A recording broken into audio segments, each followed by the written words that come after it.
Hi, and welcome to Moonbeam Connections. I'm Jacqui-Leigh.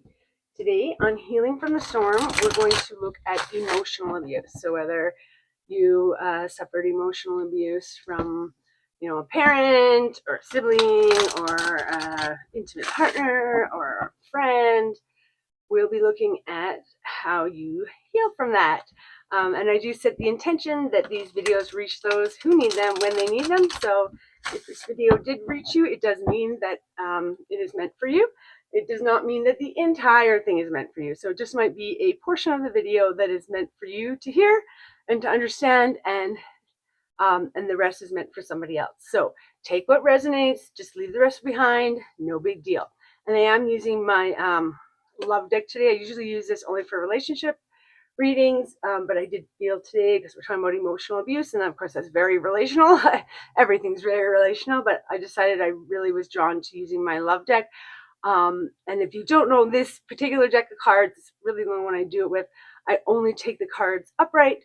So if they do come up reversed, I still only take them upright. And of course, Spirit knows that, so they know what's going on. So we're going to see what message Spirit has for you about healing after emotional abuse. So what message does Spirit have for you? There we go. Two of Swords. Okay.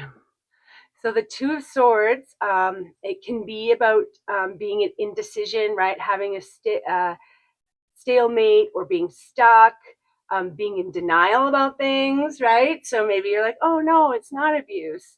They just love me so much. They always want me by their side, and they don't want me talking to anybody else because it just makes them so jealous because they love me so much. That's not love.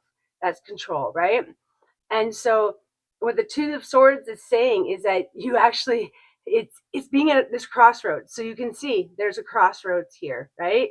And we are healing from this emotional abuse. And so I would say this card is saying you are currently at this crossroads and you have this difficult choice to make, right? And you're sort of stuck.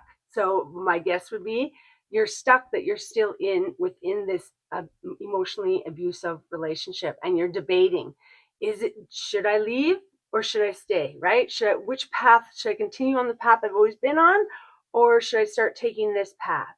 Or it could be maybe you're not currently in that abusive state, but it's kind of this crossroads of, should I take time out to try and heal, right? Stay away from relationships, or should I just jump into a new relationship? Whatever it is. But what Spirit is saying is, right now within your emotional healing, you are at this crossroads. You're at this junction. You're sitting there. You're stuck because you're trying to decide which decision we should make. And I find that usually when we're trying to figure out which decision to make, it's because the one we know we should be doing is the harder one. So if that's, I should be going to therapy and dealing with this, but I don't want to have to be crying all the time and telling a stranger my most intimate problems and issues and things that occurred to me, but even though it's the harder road, in the end, it'll actually be the easier road, because if you continue down this road of emotional abuse, that's a very, very hard road to go to. If you go down this road of healing, hard to get through the healing, but then once you get to the other side, so much easier. This doesn't have an other side that gets easier. This is just hard, hard, hard. So I'm going to pull out my board because I've been rambling for a lot, and we're going to see what message Spirit has for you today about healing after emotional abuse, with our Two of Swords as our sort of founding card here. So as always, I do dub over it, so it may sound a little bit awkward, and I will just be silent momentarily, get into my meditation mode, and we'll hear what Spirit has to say to you about healing after emotional abuse.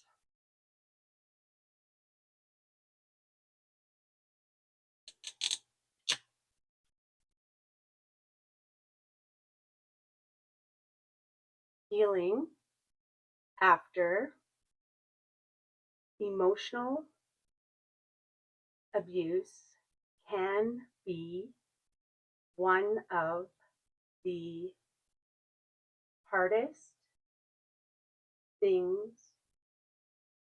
these are not wounds that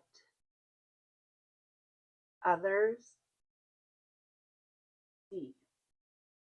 These are not external scars, but yet on the inside, many scars exist. You must choose the path of peace. But peace only comes from understanding why we continue to allow scars to form. Why are you in this situation? There is no blame, only love. But you must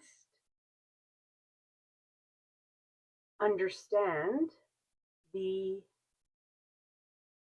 pattern and history that brought you to this place of being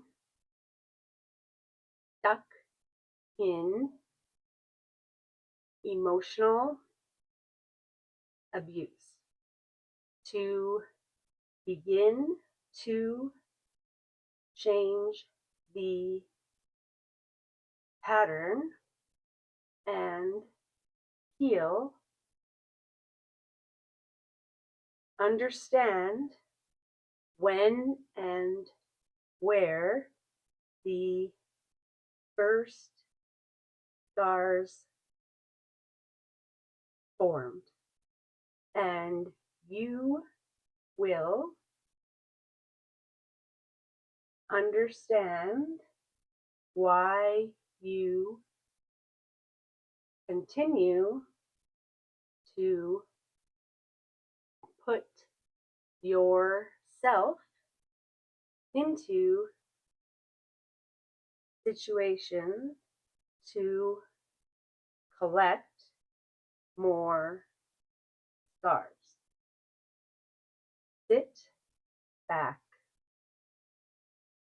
examine, and delve deep into your emotions or feelings of inadequacy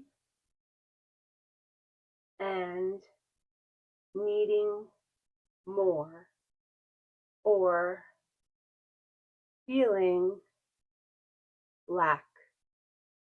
Once you understand the feelings and the origin, you can begin to work through it and heal and get the help you need. We cannot and are not expected to go through life doing it all ourselves. Seek guidance. Seek truth. Seek therapy. And realize that life can be better on the other side. But only you can walk the path to get there. Love. Okay, so what this message is saying is really what you need to do in order to heal from this emotional abuse is to understand the patterns that have sort of been forming because of it. So like here we go, the pattern and the history that's been forming, right? So we've got to go back to where that first scar was formed. Normally, usually that was in childhood, right? Like how we were raised in childhood forms all our sort of forms our personality, forms the way we think of ourselves, right? The way we interact with the world. And then that creates these patterns that repeat over and over and over and over again because we are the same. We have been shaped by our childhood. Excuse me. And so we're now the same person that was shaped by childhood going through. And so we're repeatedly finding the same types of people from our childhood, repeating the same patterns from our childhood over and over and over again. And so to heal from this emotional abuse, this is saying we need to examine what happened. We need to find that initial scar. Where's that initial scar? We're going to be looking in childhood. Where did that initial scar come in that then allowed this emotional abuse to continue on throughout my life or continue on throughout different relationships or whatever that is? And then once you examine that and once you start understanding why you have, where this sort of came from, these scars came from, and you start working through your emotions around that, your feelings around that, and you seek guidance, right? Therapy is absolutely awesome, especially for emotional abuse. Trauma therapy would be absolutely great. But you go to your medical professional and you seek the advice from them, and they'll help you out. But this is saying seek that guidance, right? Even if right now you don't feel strong enough to go to therapy, maybe it's just the guidance of a friend or a mentor or someone you respect or even a complete stranger. Sometimes that's the best advice because they don't know anything and it's completely unbiased, right? But this is all about understanding the origins, understanding the pattern that has allowed you to collect more and more scars, right? And start working through that. Start taking the steps and realize that life can be better, right? You are not stuck in this, right? If you are stuck in this, you are stuck in this, you're stuck in it because you're sitting here being stuck in it.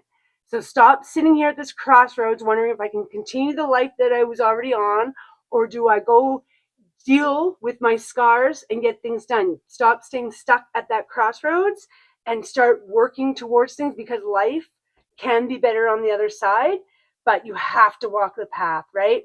Nobody else can walk the path for you. So you can't, well, I don't want to do therapy, but I'll send Sally to go do therapy instead and that'll make me better. That's not how it works.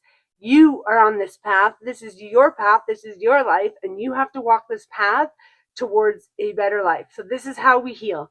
We heal by walking the path of healing and walking the path towards the better life. And we understand the pattern so that we don't repeat that pattern because we're walking away and we're walking towards this better life because life most absolutely does get better, but we have to walk the path to the better life. We can't stay on the path of the negativity, of the emotional abuse, and think that things are going to get better. We have to walk the path of healing, even when it's hard. We have to face that because it's a lot easier to walk that hard path for a little bit and then be happy than to always walk this hard path over here and it never gets better. So I hope this message helped you today. I'm sending you peace, love, and happiness. Bye for now.